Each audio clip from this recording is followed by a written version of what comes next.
Di bawah sinar rembulan malam di daerah Jawa Tengah, seorang pemuda berdiri tegak dengan mata tajam.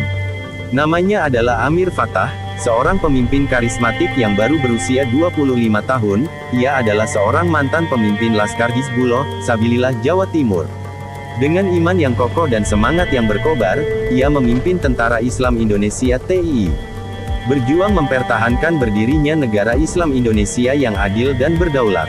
Setelah Majelis Islam dan SM Kartosuwiryo merespon dengan menolak hasil perundingan Belanda dengan wakil Republik di atas kapal Renville, yang salah satu isinya adalah mengosongkan seluruh kantong-kantong gerilya di Pulau Jawa dan memindahkan mereka ke Yogyakarta, peristiwa ini disebut Long March. SM Kartosuwiryo memandang sikap Soekarno dan pemimpin Republik yang lainnya sebagai sebuah pengkhianatan, sikap pengecut dan sikap yang tidak bertanggung jawab kepada rakyat Indonesia, membiarkan rakyat sendirian berhadapan dengan kekuatan militer penjajah. Karena itulah Amir Fattah memindahkan pasukannya dari Jawa Timur ke Jawa Tengah atas instruksi Imam Negara Islam Indonesia, SM Kartosuwiryo. Komando jihad pun dikumandangkan, pilihannya sudah jelas, hidup mulia atau mati sebagai syuhada. Amir Fattah ditetapkan sebagai Panglima Tentara Islam Indonesia wilayah Brebes dan Banyumas dengan pangkat Mayor Jenderal.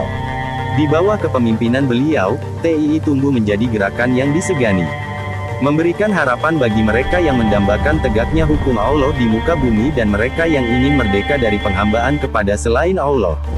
Dalam bayang-bayang hutan dan pegunungan Brebes, Mayor Jenderal Amir Fattah adalah sosok yang teguh pendirian.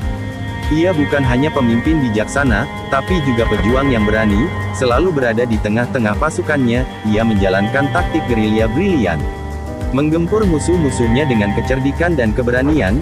Ia menghadapi pertempuran sengit di daerah Brebes dan sekitarnya. Pasukan Republik menjadi saksi ketangguhan dan keberanian Amir Fattah. Setiap langkahnya penuh risiko, namun tekadnya memperjuangkan ideologi Islam tidak pernah runtuh. Di medan pertempuran, ia menunjukkan kepahlawanan, menginspirasi, menghadapi bahaya dengan keteguhan hati. Pengorbanannya menjadi teladan, menggugah semangat juang para pengikutnya yang tak kenal lelah.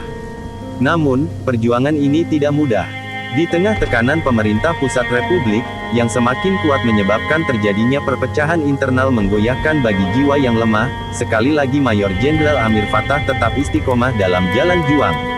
Keputusan-keputusan sulit diambilnya dengan tegas, meski harus menghadapi konsekuensi yang berat.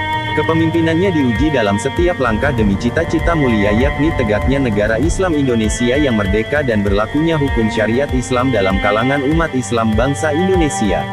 Pada tahun 1957, usianya masih 32 tahun. Mayor Jenderal Amir Fattah menghadapi pertempuran besar di Pegunungan Dieng. Ia dan pasukannya berhasil memporak-porandakan serangan besar dari tentara Republik. Dalam keheningan malam penuh misteri, sosok Amir Fattah menjadi simbol perlawanan terhadap penjajahan kaum kufar, pelita harapan bagi kejayaan Islam kembali. Di setiap detak jantung beliau tersebut asma Allah. Ia mengukir sejarah melalui jejak jihad abadi.